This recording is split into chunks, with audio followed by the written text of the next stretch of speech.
Philosophy lovers कम philosophy students, ये हमारी Vaisheshika philosophy की सेकंड क्लास है। इससे पहले वैशेषिका फिलोसफी का एक इंट्रोडक्टरी वीडियो हम देख चुके हैं। उसमें हमने वैशेषिका फिलोसफी ने जो मेटाफिजिकल एस्पेक्ट दिया है अपनी थ्योरी का वो हमने डिस्कस किया। उनकी जो रियलिटी की डेफिनेशन है वो हमने डिस्कस की। साथ में जो उनकी थ्योरी ऑफ कैटेगरी है या थ्योरी ऑफ पदार्थ है वो हमने डिस्कस किया। बिलीफ स्ट्रक्चर जो है कैटेगरीज का जो उन्होंने दिया है मेटाफिजिकल क्लासिफिकेशन वो हमने डिस्कस कर लिया है। ठीक है, अब हम उसे डिटेल में डिस्कस करेंगे। साथ में एक क्विक रिवीजन कर लेते हैं ताकि जो भी प्रीवियस क्लास है उसके साथ एक फ्लो बना रहे, है ना। एक क्विक रिवीजन करके फिर हम थ्योरी ऑफ द्रव्य पे आएंगे। ठीक है,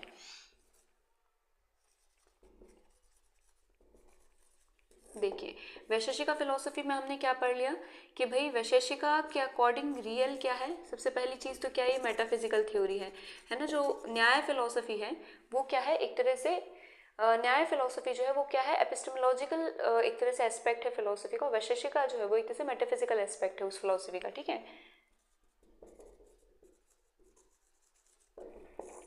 अब मेटाफिजिक्स में क्या कहेंगे भाई, थ्योरी ऑफ रियलिटी हमें देंगे, है ना। तो इनके अकॉर्डिंग रियलिटी क्या है भाई, तो इनके अकॉर्डिंग थ्योरी ऑफ पदार्थ जो है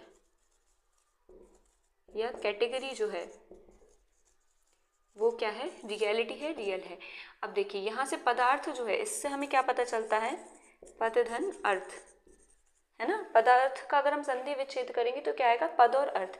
तो इसका क्या मीनिंग निकल के आता है, पद मतलब वर्ड और अर्थ मतलब मीनिंग, कि मीनिंग ऑफ अ वर्ड। ठीक है, तो ये क्या हो गया, अगर हमें किसी चीज का मीनिंग पता चल रहा है इट मीन्स कि वो क्या है, नोएबल है। सिमिलरली इसकी एक और डेफिनेशन निकल के आती है, when a word signify an object, है ना। कि जब क्या हो, एक ऑब्जेक्ट है हमारे पास, सपोज करिए ऑरेंज, और इसको हम एक वर्ड दे रहे हैं कि भाई ये क्या है, ऑरेंज है। तो ये जो वर्ड है ये अब क्या करने लगा, इस चीज को क्या करने लगा, सिग्निफाई करने लगा। तो यहां से हमें एक डेफिनेशन निकल के आई विच इज नेमेबल। तो इस तरह से हमने क्या डिड्यूस किया कि भाई पदार्थ जो है, थ्योरी ऑफ रियलिटी जो है, तो वैशेषिका के अकॉर्डिंग रियल क्या है, पदार्थ। और पदार्थ का मतलब क्या है कि भाई वैशेषिका के अकॉर्डिंग क्या है, anything that is knowable and nameable is real. कि भाई अगर कोई चीज नेमेबल और नोएबल है तो वो क्या होगी, रियल होगी। ठीक है, इसके साथ हमें क्या पता चलता है कि भाई एनी ऑब्जेक्ट ऑफ नॉलेज, इसका मतलब क्या हो गया कि वैशेषिका कह रहा है कि भाई any object of knowledge, object of knowledge से क्या मतलब है, anything which is nameable and knowable. ठीक है, तो any object of knowledge is real. अब देखिए यहाँ से हमें पता चलता है कि जितनी भी ऑब्जेक्ट ऑफ नॉलेज है वो सभी क्या है, रियल है। किसके अकॉर्डिंग, वैशेषिका फिलोसफी के अकॉर्डिंग। लेकिन हम जानते हैं कि हमारी सराउंडिंग में से बहुत सारी चीजें हैं जो क्या है, नेमेबल है और नोएबल है ना। तो इसका मतलब क्या हुआ, अकॉर्डिंग रियलिटीज क्या होंगी, बहुत सारी होंगी, है ना। एक दो नहीं होंगी, क्या होंगी, बहुत सारी होंगी। तो रियलिटी क्या हो गई, बहुत सारी हो गई। इसका मतलब वैशेषिका फिलोसफी क्या हो गई, प्लूरलिस्टिक हो गई। इसके साथ ही वैशेषिका फिलोसफी जो है वो क्या मान रही है कि भाई जो रियलिटी है ना, वो क्या है, अगर मेरे नॉलेज के बाहर भी कोई ऑब्जेक्ट ऑफ नॉलेज है तब भी वो क्या करेगी, एग्जिस्ट करेगी। तो ये किसकी डेफिनेशन है, रियलिज्म की डेफिनेशन है।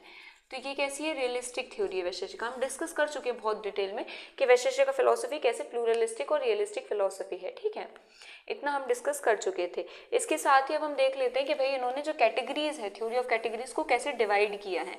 तो थ्योरी ऑफ कैटेगरी है जो पदार्थ है वो हमें वैशेषिका ने कैसे दिया है, ये भी एक बार क्विकली हम रिवाइज कर लेते हैं। तो वैशेषिका के अकॉर्डिंग जो भी चीज रियल है, पदार्थ, वो कितनी है, 7 कैटेगरीज हैं। कितनी कैटेगरीज हैं, 7, जो उन्होंने डिवाइड किए हैं दो एक तरह से सब पार्ट्स में। एक है भाव और एक है अभाव। It is nothing but being and non being. ये 6+1 के फॉर्म में है ना, 7 कैटेगरीज। तो एक भाव हो गई और एक अभाव हो गया। भाव जो है ये 6 पार्ट्स में डिवाइड है ना। तो भाव जो है इनके अंदर जो 6 कैटेगरीज हैं हम एक बार वो भी देख लेते हैं ना कि कौन कौन सी थी भाई। तो द्रव्य, गुण, कर्म, विशेष, सामान्य और समव्यय। ठीक है, ये क्या है, ये 6 कैटेगरीज हैं। किसके अंदर, भाव के अंदर। सभी रियल है, इटर्नल है ना, ये रियल की डेफिनेशन में आ रही है। किसके अकॉर्डिंग, वैशेषिका के अकॉर्डिंग। चलिए अब आज जो है, यह जो द्रव्य है, सबसे पहला एक तरह से सब्सटेंस कैटेगरी भाव के अंदर, इसको हम डिटेल में डिस्कस करेंगे। ठीक है, अब हम क्या कर रहे हैं, अब हम पढ़ेंगे द्रव्य की थ्योरी, है ना, जो क्या है, एक कैटेगरी का पार्ट है ना।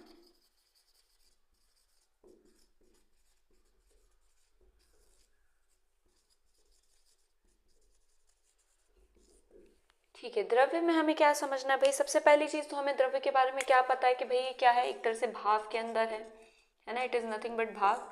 सेकंड चीज हमें क्या पता है कि भाई द्रव्य क्या है, हम द्रव्य कुछ अलग नहीं, हम अभी तक द्रव्य पढ़ते आ रहे हैं, जैनिज्म के द्रव्य की तरह ही ये भी क्या है, एक तरह से मटेरियल कॉज है, मटेरियल कॉज है या फिर समवायी कारण है, कि जितनी भी चीजें हैं वो क्या है, इसमें कहीं ना कहीं इनहेरेंट है, मतलब उसमें कहीं ना कहीं द्रव्य इनहेरेंट है। जैसे अगर आप पॉट देखें तो उसमें क्ले कहीं ना कहीं इनहेरेंट है, जो क्ले है वो क्या है, एक तरह से मटेरियल कॉज है ऑफ व्हाट, पॉट। तो उसी तरह जो भी चीजें यूनिवर्स में एग्जिस्ट कर रही हैं, हमें दिख रही हैं, रियल है, वो सभी क्या है, द्रव्य और क्या है, मटेरियल कॉज है, समवायी कारण है, कहीं ना कहीं इनहेरेंट कर रही है द्रव्य हर एक चीज में जो भी हमारे सराउंडिंग में है।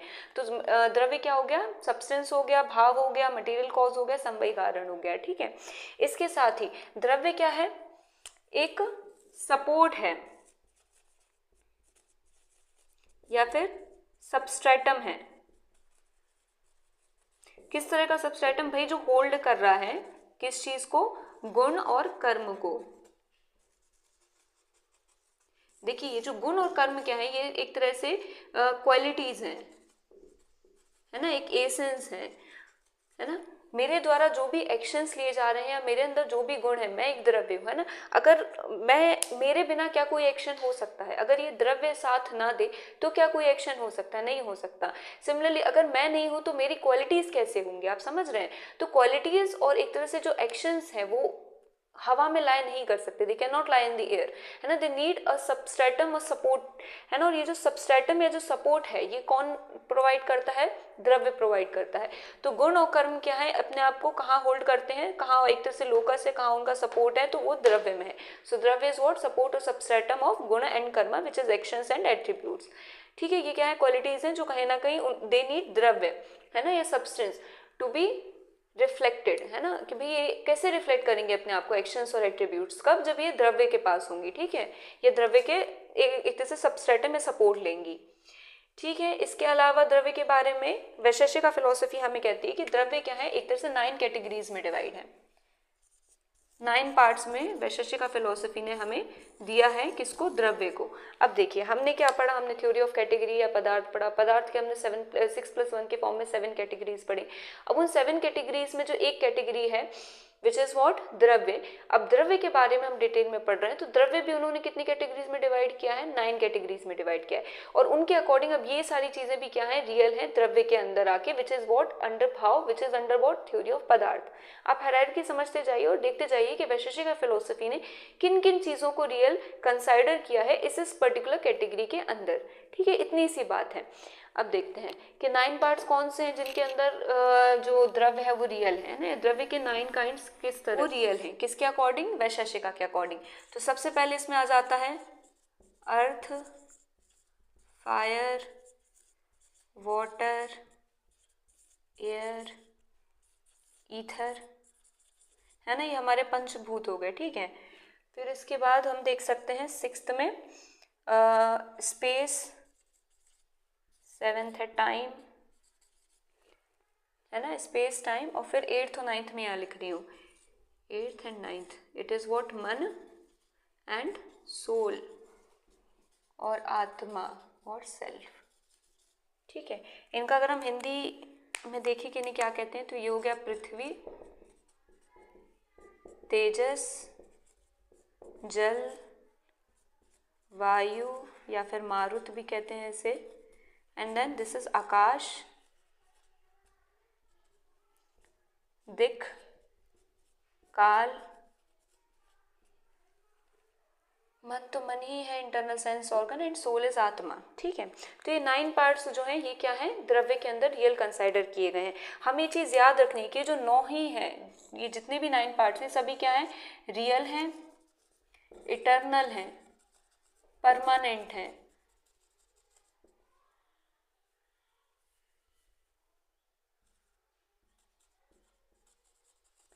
है ना, रियल। अब हम एक एक करके इन सबको डिस्कस करेंगे। ठीक है, सबसे पहले हम आत्मा और सेल्फ से शुरू करते हैं कि वैशेषिका ने भाई, वैशेषिका के अकॉर्डिंग आत्मा, सेल्फ या सोल का कॉन्सेप्ट क्या है।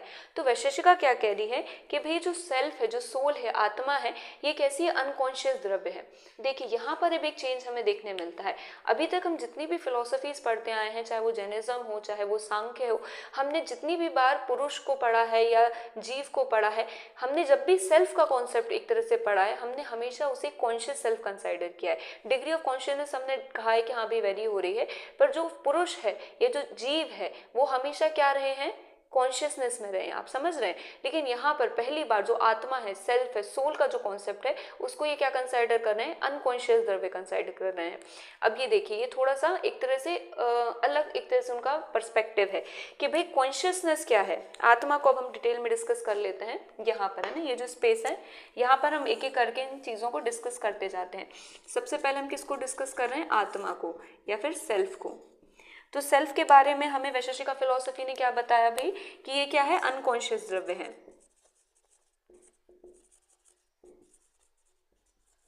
इसका मतलब जो कॉन्शियसनेस है, देखिए आत्मा तो रियल और परमानेंट है, इसमें कोई दिक्कत नहीं है, लेकिन जो कॉन्शियसनेस है वो ये क्या कह रहे हैं कि it is not an essential quality of atma. Consciousness is not an essential quality of atma. समझ में आया। Also consciousness is not the essence of atma. हम अभी तक यही समझते हैं ना कि कॉन्शियसनेस क्या है, आत्मा की एसेंस है ना। लेकिन ये क्या कह रहे हैं, ऐसा नहीं है। कॉन्शियसनेस ना ही उसकी एसेंशियल क्वालिटी है और ना ही क्या है, एसेंस है। It is neither the essential quality nor the essence of atma. तो फिर कॉन्शियसनेस क्या है, तो consciousness is nothing but the accidental quality of atma. It is what, accidental quality.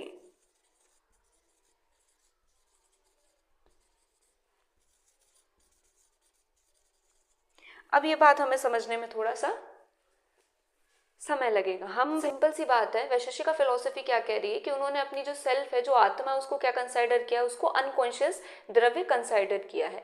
अब हम उनसे पूछ रहे हैं लेकिन हमारे अंदर तो क्या है, कॉन्शियसनेस है, और अभी तक हम जितनी भी सेल्फ की थ्योरीज पढ़ते आ रहे हैं, हमने हमेशा उसे क्या कंसाइडर किया, कॉन्शियस सेल्फ कंसाइडर किया है। तो आप ये बताइए कि हमारे अंदर ये कॉन्शियसनेस कैसे आ रही है। अगर जो कॉन्शियसनेस उसकी एसेंशियल क्वालिटी नहीं है, उसकी एसेंस नहीं है, तो हमारे अंदर कॉन्शियसनेस कैसे है। तो वो कह रहे हैं, मैं बता रहा हूँ, एक्सप्लेन कर रहा हूँ आपको, कॉन्शियसनेस जो है वो क्वालिटी है पर एक्सीडेंटल क्वालिटी है, एसेंशियल क्वालिटी नहीं है। It is a matter of chance. तो हम पूछ रहे हैं कैसे मैटर ऑफ चांस, तो वो कह रहे हैं कि जो आत्मा है उसमें कॉन्शियसनेस सिर्फ तब आएगी जब वो क्या करे, इंटरेक्ट करे मैटर के साथ, बॉडी के साथ, मन के साथ। आप समझ रहे हैं। जब ये बाकी के जो 5 तत्व हैं, ये जो पंचभूत तत्व हैं, मन है, स्पेस टाइम, जब इनसे ये इंटरेक्ट कर रही है, ये सोल इन बाकी एक तरह से द्रव्या से जब इनसे इंटरेक्ट कर रही है, तब जाके उसमें क्या आ रही है, कॉन्शियसनेस आ रही है। Otherwise it is what, in the unconscious state. उसका जो नेचुरल स्टेट है वो क्या है, अनकॉन्शियस द्रव्य है। बट व्हेन इट इंटरेक्ट्स और एसोसिएट्स विद दी अदर द्रव्यास, जैसे बॉडी हो गई, मन हो गया, तब उसमें क्या होती है, कॉन्शियसनेस जनरेट होती है। तो कॉन्शियसनेस उसकी क्या होगी, एक्सीडेंटल क्वालिटी होगी रेदर देन दी एसेंस और दी एसेंशियल क्वालिटी। क्योंकि क्या हो गया, यहाँ पे कंडीशन अटैच हो गई। हम किसी चीज को परमानेंट कब कंसाइडर करेंगे, तो कॉन्शियसनेस उसकी एसेंस से एसेंशियल क्वालिटी क्यों नहीं है, क्योंकि वो परमानेंट नेचर की नहीं है ना। वहां पे कंडीशन अटैच हो गई है, कंटिजेंसी आ गई है।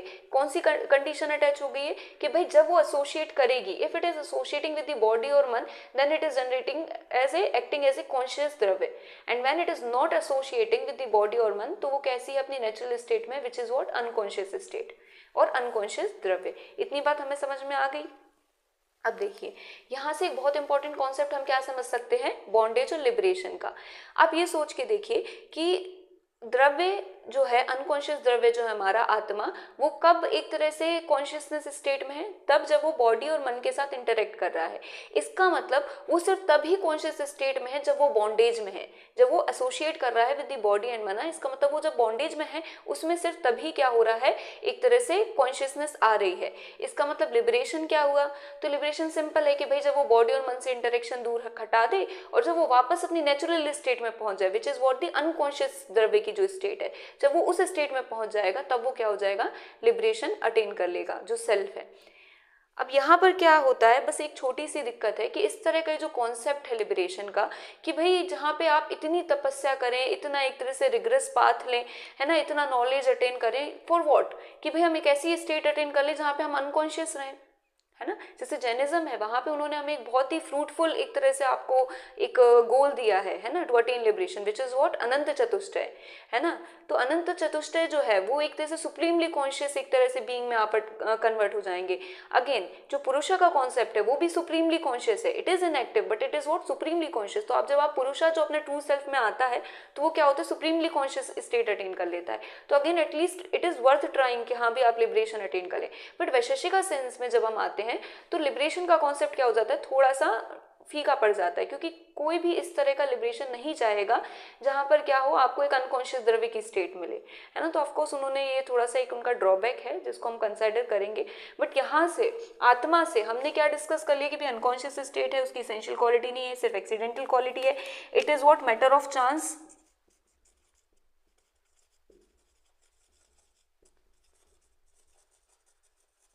है ना, मैटर ऑफ चांस है सिर्फ। मैटर ऑफ चांस का क्या मतलब हो गया, देखिए ये क्या है, सिर्फ इसकी एक्सीडेंटल क्वालिटी है ना। अब देखिए कहाँ कहाँ हम रब कर सकते हैं, यहाँ पर लिखते हैं, ठीक है। तो जो सेल्फ है, आत्मा है, वो क्या है, एक्सीडेंटल क्वालिटी है। इसका मतलब ये क्या है, it is just a matter of chance. किस तरह का चांस भाई, कि when it will associate with body और मन, तो ये क्या हो जाएगा, कॉन्शियस हो जाएगा, it will act as a consciousness, है ना, it will act as a conscious द्रव्य।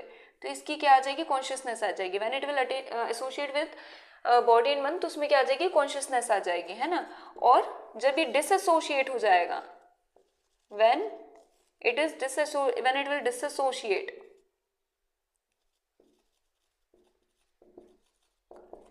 with body and मन, तो ये क्या हो जाएगा, वापस क्या हो जाएगा, अनकॉन्शियस द्रव्य हो जाएगा।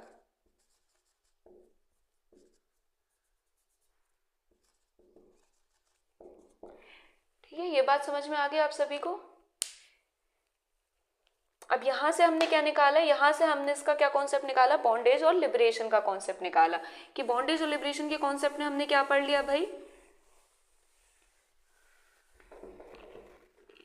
बॉन्डेज और लिबरेशन। यहां से हमने क्या निकाला, बॉन्डेज और लिबरेशन। इसका मतलब क्या हुआ कि बॉन्डेज में जब भी वो है, इसका मतलब when it is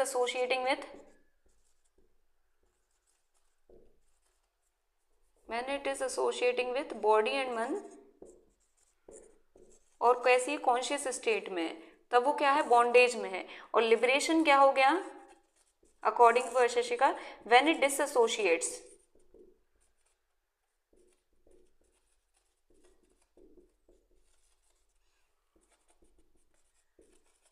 body and man, और कैसी पहुंच जाए, अपनी ट्रू नेचर में पहुंच जाए, and attain it's true nature which is what, unconscious द्रव्य।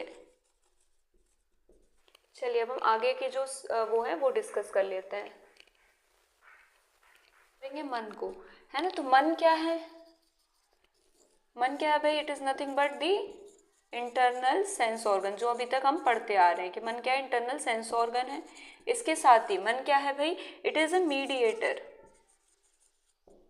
बिटवीन बॉडी एंड सेल्फ और आत्मा। तो मन की जो डेफिनेशन या एक तरह से अंडरस्टैंडिंग अभी तक हमारी है, मन का उनका कॉन्सेप्ट भी ऑलमोस्ट सेम है, कुछ ऐसे डिफरेंट नहीं है। जैसे आत्मा में हमने अपसाइड डाउन चेंज देखा, मन हमारा फिलहाल कांस्टेंट है। मन is what, nothing but internal sense organ, and it is what, the mediator between the body and the self और आत्मा। ठीक है, इनके बीच में एक मीडिएटर की तरह मन जो है वो हमारा काम कर रहा है, एक इंटरनल सेंस ऑर्गन की तरह काम करता है। ये कौन कह रहा है? वैशेषिका फिलॉसफी कह रही है। अब मन के बाद हम देख लेते हैं स्पेस टाइम को।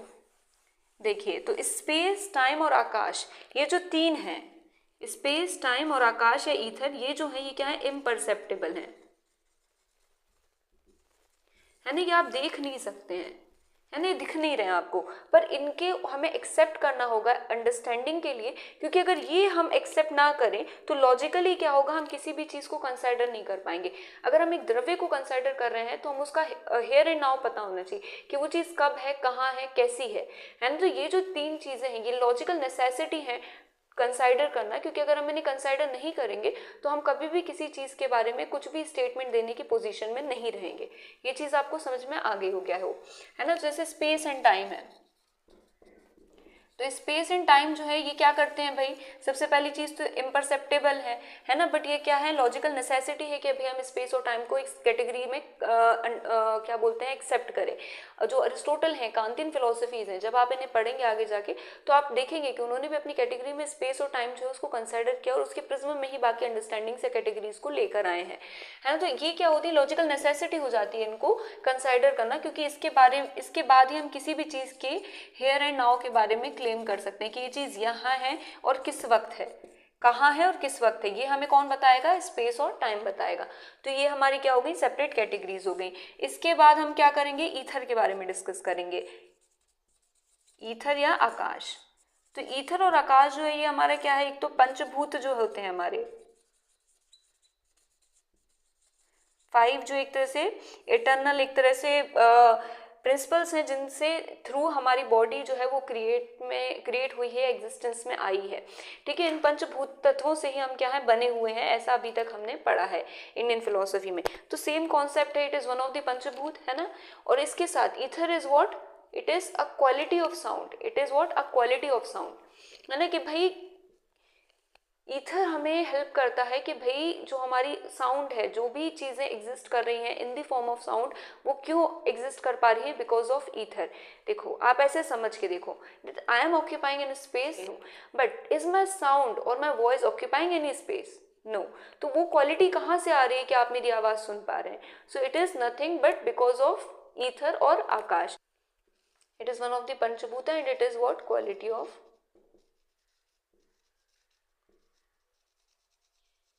साउंड। ठीक है, it is quality of sound. ठीक है, तो हमने अभी तक क्या क्या डिस्कस कर लिए भैया? हमने अभी तक आत्मा डिस्कस कर लिए है, आत्मा के साथ हमने उनका बॉन्डेज लिबरेशन का जो कॉन्सेप्ट है वो डिस्कस कर लिया है।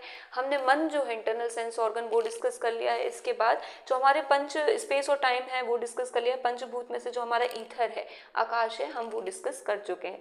अब हम किस पे आ जाएंगे? अब हमारे जो 4 बचे हुए हैं पंचभूत, इन पे आ जाएंगे, है ना। इनके बारे में क्या है भाई? इनके बारे में वो कह रहे हैं एक सिंपल सी theory, atomic theory. Atomic theory कोई नई चीज़ नहीं है, हम सभी बेसिक बचपन से साइंस इतनी पढ़ी हुई है कि हमें पता है कि एटॉमिक थ्योरी क्या है। वैशेषिक फिलोसफी ने हमें क्या दिया? एक एटॉमिक थ्योरी दी है related to the atoms of these 4, है ना। पंचभूत में ये क्या है? इनके क्या है? एटम्स हैं। वैशेषिक फिलोसफी क्या कह रही है कि भाई एटम्स हैं इनके, और ये एटम्स क्या है? इटर्नल है। स्पेस और टाइम और ईथर जो आकाश है, आई होप आप लिख चुके होंगे, है ना।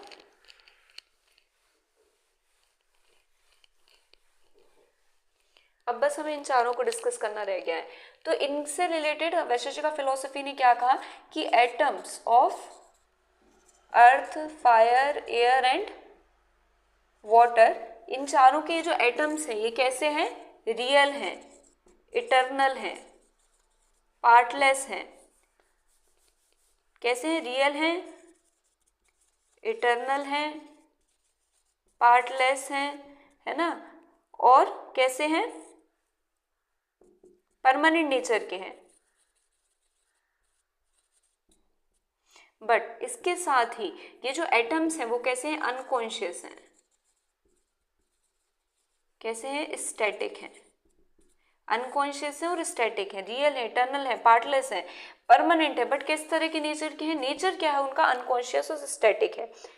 अब यहाँ जो वो अपनी एक तरह से एक्सप्लेनेशन दे रहे हैं या थ्योरी दे रहे हैं, एटॉमिक थ्योरी दे रहे हैं कि भाई जो द्रव्य, ये जो द्रव्य है हमारे ये चार, ये क्या है, एटॉमिक नेचर के हैं, और ये जब एटम्स जो है इनके ये आपस में एसोसिएट होते हैं तो ये क्रिएशन में आते हैं, चीज़ों को क्रिएट करते हैं, और यही एटम्स जब डिसएसोसिएट होते हैं, है ना, एक दूसरे से अलग होते हैं, तो क्या होता है, डिस्ट्रक्शन आता है। तो क्रिएशन और डिस्ट्रक्शन वो किस तरह से समझा रहे हैं, एटॉमिक थ्योरी के थ्रू समझा रहे हैं। तो यहाँ वैशेषिक फिलॉसफी हमें क्या दे रही है, एक एटॉमिक थ्योरी दे रही है।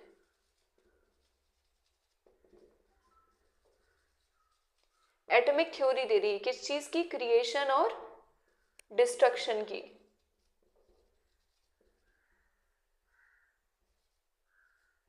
क्रिएशन और डिस्ट्रक्शन की क्या दे रही है हमें, एटॉमिक थ्योरी दे रही है। ये हमें सिंपली क्या कह रही है कि भाई जब एटम्स ऑफ दीज फोर, जब ये चारों के जो एटम्स हैं ये क्या करते हैं, एसोसिएट करते हैं,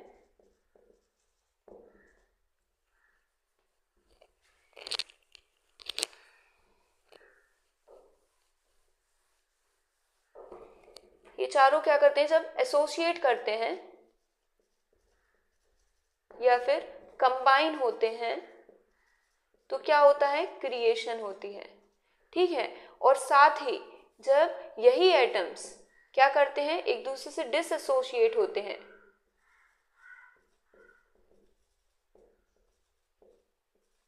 तो क्या होता है, डिस्ट्रक्शन होता है, ठीक है। तो क्रिएशन और डिस्ट्रक्शन जो है वो हमें कैसे पता चल रहा है, वैशेषिक फिलॉसफी हमें क्या दे रही है, उसके लिए एटॉमिक थ्योरी दे रही है कि जो एटम्स है क्या करते हैं, कंबाइन होते हैं, आपस में एसोसिएट करते हैं और क्या करते हैं, क्रिएशन लाते हैं। और यही एटम्स जब क्या होते हैं, डिसएसोसिएट होते हैं, अलग होते हैं एक दूसरे से, तो क्या होता है, डिस्ट्रक्शन होता है। कोई बड़ी चीज़ नहीं, हम पढ़ते आए हैं, साइंटिफिक आउटलुक है बहुत, एंड इट इज़ कमेंडेबल, क्योंकि उन्होंने इतने टाइम पहले हमें एक बहुत ही साइंटिफिक और नेचुरल आउटलुक दिया है to see the process of creation and destruction, ठीक है। अब देखिए यहाँ से हमें एक और चीज़ निकल के आती है कि भाई ये एसोसिएशन, डिसएसोसिएशन, ये सारी चीज़ें तो हम आपकी समझ गए, है ना, आपने हमें बताया, हमने मान लिया, हमने पढ़ते आ रहे हैं एटॉमिक थ्योरी, हम आपकी बात को एग्री कर लेंगे या कर लेते अगर आपने हमें ये नहीं कहा होता कि जो आपके एटम्स हैं वो क्या है, अनकॉन्शियस और स्टैटिक है। अगर आपके एटम्स जो है वो किस तरह के नेचर के हैं, अनकॉन्शियस और स्टैटिक नेचर के हैं, तो ये कैसे इतना डायनेमिज्म और मोशन शो कर रहे हैं, है ना। ये एसोसिएशन और डिसएसोसिएशन है, क्रिएशन डिस्ट्रक्शन है, तो ये जो एटम्स हैं ये किस तरह का नेचर शो कर रहे हैं, मोशन, डायनेमिज्म या कॉन्शियसनेस, मोशन, डायनेमिज्म या फिर कॉन्शियसनेस, है ना। ये इस तरह की चीजें क्या कर रहे हैं, रिफ्लेक्ट कर रहे हैं अपने एक्शन से। पर आपके एटम्स की जो डेफिनेशन है वो क्या है, अनकॉन्शियस और स्टैटिक है, तो ये मोशन, डायनेमिज्म और कॉन्शियसनेस इनमें कैसे आ रही है ना, ये कैसे एसोसिएट हो रहे हैं, कैसे डिसएसोसिएट हो रहे हैं, is it a random game, इनको मोशन कौन प्रोवाइड कर रहा है ना। तो वो कह रहे हैं, वैशेषिका फिलॉसफी हमसे कह रही है कि भाई हमारे जो एटम्स हैं ये एक्चुअली अनकॉन्शियस और स्टैटिक है, बट इनको इमोशन, डायनेमिज्म और कॉन्शियस कौन प्रोवाइड कर रहा है, तो गॉड प्रोवाइड कर रहा है। वैशेषिका ने अब यहाँ पर हमें क्या लेके आ गए हैं, गॉड का कॉन्सेप्ट लेकर आ गए हैं कि इन चारों के जो एटम्स हैं उनको कॉन्शियसनेस, डायनेमिज्म और मोशन कौन प्रोवाइड कर रहा है, तो गॉड प्रोवाइड कर रहा है, ईश्वर प्रोवाइड कर रहा है। अब ये गॉड क्या है, तो गॉड की भी उनका जो परसेप्शन है वो भी हम देख लेते हैं कि गॉड से रिलेटेड वो क्या कहना चाह रहे हैं, उनकी गॉड से रिलेटेड थ्योरी क्या है। तो गॉड से रिलेटेड वो क्या कह रहे हैं कि गॉड जो है वो एक तरह से अरिस्टोटल का जो गॉड है, आप वैसे समझ सकते हैं, या प्लेटो का जो गॉड है, that it is unmoved mover, है ना, it is the prime mover, that everything is moving towards that God, and वो जो एक चीज है वो मूव नहीं कर रही, वो सब चीजों को क्या कर रही है, अपने अराउंड रिवॉल्व करा रही है, अपने तरफ लेकर आ रही है, बट वो खुद कभी मूव नहीं हो रही है ना। It is what, the unmoved mover.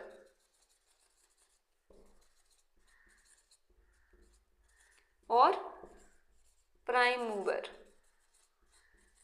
है ना, unmoved mover, prime mover, uncaused cause of everything.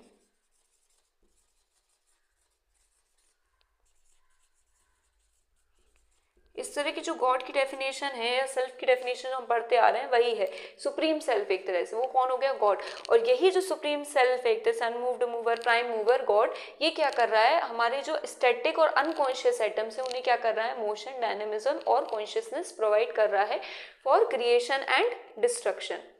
अब अगेन हम उनसे सवाल पूछ रहे हैं कि तो ठीक है भाई, आपने बता दिया, हमारी बहुत जिज्ञासा थी कि इनको मोशन कैसे मिल रहा है, आपने हमें समझा दिया कि भाई गॉड दे रहे हैं इनको मोशन, लेकिन हमें ये जानना है कि क्या ये रैंडम है कि गॉड का मन है कि अच्छा देख रहे हैं एटम्स पड़े, इनको मोशन दे देते हैं, चलो कुछ बन जाएगा, कुछ बन जाएगा, क्या बन जाएगा कुछ मतलब नहीं है। Is it a random game कि कुछ भी मिल दिया? गॉड की विल और फैंसी पे डिपेंड कर रही है क्या ये चीजें? तो वो कह रहे हैं कि is it a random game, is it depending on the will और फैंसी ऑफ द गॉड, और कैसे डिसाइड हो रहा है कि गॉड ये कैसे कर रहे हैं, है ना, किस बेसिस पे वो जो कॉन्शियस है, मोशन है, डायनेमिज्म है, गॉड प्रोवाइड कर रहे हैं to these atoms for the creation and destruction, इसके पीछे क्या लॉजिक है? Is it a chaotic situation?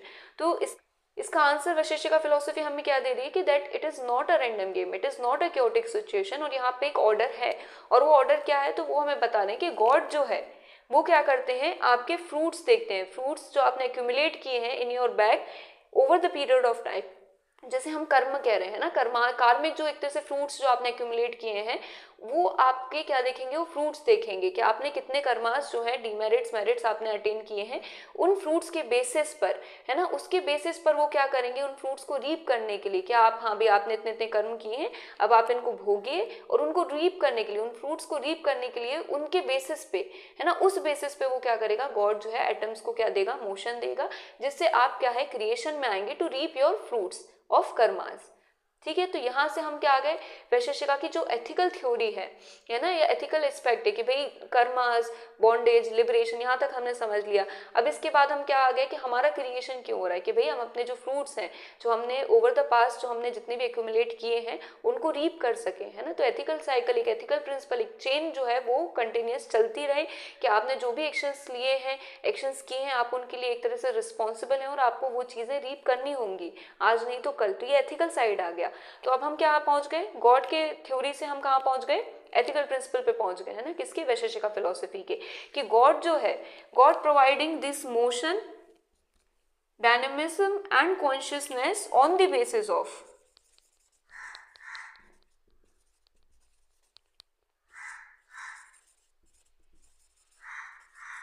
God providing consciousness and motion to atoms on the basis of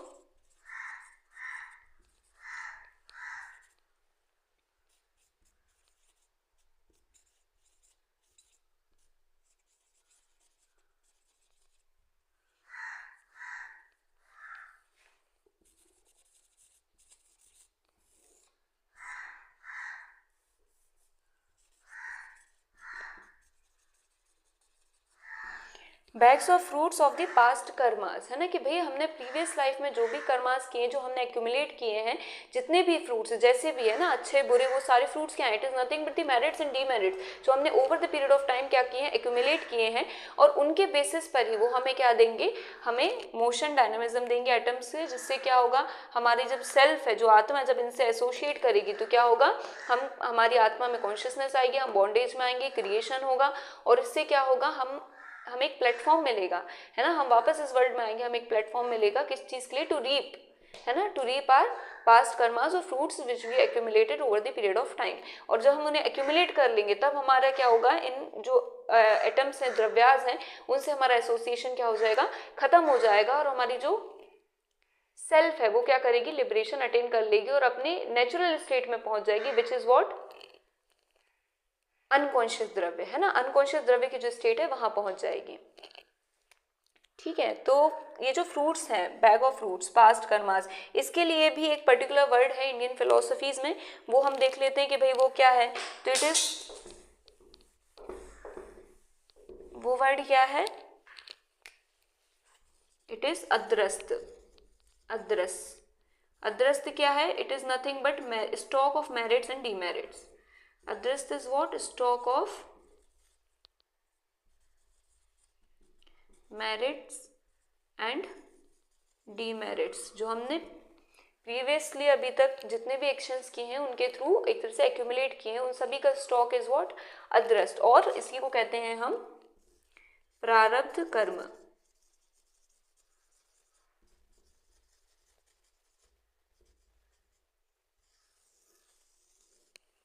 ठीक है, प्रारब्ध कर्म। ठीक है, हमने क्या डिस्कस कर लिया भाई, हमने जो द्रव्य है उसको आज हमने बहुत डिटेल में डिस्कस कर लिया। हमने आत्मा का कॉन्सेप्ट समझा, मन समझा, स्पेस एंड टाइम, ईथर, फिर जो पंचभूत में से जो 4 भूत एटॉमिक फॉर्म में है और उनके एटम्स क्या हैं, रियल है, इटर्नल है, पार्टलेस है, बट क्या है, अनकॉन्शियस और स्टैटिक है। तो हमने फिर डिटेल में डिस्कस किया कि भाई उन्हें कॉन्शियसनेस कौन दे रहा है, तो गॉड दे रहा है। फिर गॉड किस बेसिस पे उन्हें कॉन्शियसनेस दे रहा है, तो वो हमारे प्रारब्ध जो कर्म है, जो अदृष्ट है, उसके बेसिस पे, जो कार्मिक साइकिल है उसके बेसिस पे वो क्या दे रहा है, इन एटम्स को मोशन और डायनेमिज्म प्रोवाइड कर रहा है, ताकि क्या हो सके, क्रिएशन में आ सके हम, हमारी जो सेल्फ है वो क्या हो जाएगी, बॉन्डेज में आ जाएगी जब हम इनसे इंटरेक्ट करेंगे, और फिर क्या होंगे, हम वापस इस वर्ल्ड में आएंगे टू रीप आवर फ्रूट्स जो हमने एक्यूमुलेट किए हैं। और जब हम ये सभी fruits, last of the last fruits जब कर लेंगे, रीप कर लेंगे, तो हमारी जो सेल्फ है, जो सोल है, वो वापस क्या हो जाएगी, इनसे डिसोसिएट होकर अपने नेचुरल सेल्फ में चली जाएगी, एक नेचुरल जो उसका स्टेट है उसमें चली जाएगी, विच इज व्हाट द अनकॉन्शियस द्रव्य। ठीक है, तो हमने यहाँ तक एक तरह से वैशेषिका का जितना भी कॉन्सेप्ट है वो समझ लिया है। इसकी एटॉमिक थ्योरी से हमें कहीं ना कहीं समझ में आता है कि यूनिकनेस को, पर्टिकुलरिटी को कितना एम्फेसाइज कर रहा है, कि इन्होंने एटॉमिक थ्योरी उस वक्त पे इतने पहले दी है ना, एक साइंटिफिक आउटलुक दिया है कि एक एक एटम जो है वो कहीं ना कहीं एक पर्टिकुलर इंडिविजुअलिटी को डिफाइन कर रहा है ना। तो एटॉमिक थ्योरी कहीं ना कहीं एक बहुत बड़ा रीजन है कि इस फिलोसफी का नाम वैशेषिका क्यों है, इसका डायनेमिज्म या पर्टिकुलरिटी पे इतना एम्फेसाइज क्यों है, या डाइवर्सिटी पे इसका इतना एम्फेसिस क्यों है। इसके साथ ही जो वैशेषिका का जो एक पर्टिकुलर कैटेगरी है ना, पर्टिकुलरिटी या विशेष, उसको जब हम डिस्कस करेंगे तब हमें और क्लियर होगा कि वैशेषिका फिलोसफी का नाम विशेषिका क्यों है। इसके साथ ही जो इसकी एटॉमिक थ्योरी जो अभी हमने डिस्कस की है, वो जो हमने अभी तक पढ़ते आ रहे हैं कि वैशेषिका क्या है, रियलिस्टिक और प्लूरलिस्टिक है, उसको और ज़्यादा स्ट्रेंथन करती है। कि हमने भी एटॉमिक थ्योरी पढ़ी है, मन पढ़ा है, स्पेस एंड टाइम पढ़ा है ना, तो ये जितनी भी चीज़ें हैं हमें क्या दिखा रही है कि रियलिटी कितनी ज़्यादा मैनीनेस के फॉर्म में है ना, और रियलिस्टिक आउटलुक दे रही है कि सभी एटम्स जो है वो क्या है, रियल है, पार्टलेस है, इटर्नल है। ठीक है, तो जितनी भी वैशेषिका फिलोसफी हम अभी तक पढ़ चुके हैं, हमने उसे एक थ्रेड में धीरे धीरे पिरोना शुरू कर दिया, और आई होप आपको अब इस सब्जेक्ट की, इस फिलोसफी की अंडरस्टैंडिंग बन रही होगी धीरे धीरे। आगे के जो एक तरह से कैटेगरीज हैं बची हुई, वो हम नेक्स्ट क्लास में डिस्कस करेंगे। ठीक है, आज की क्लास के लिए आई होप इतना सफिशिएंट है।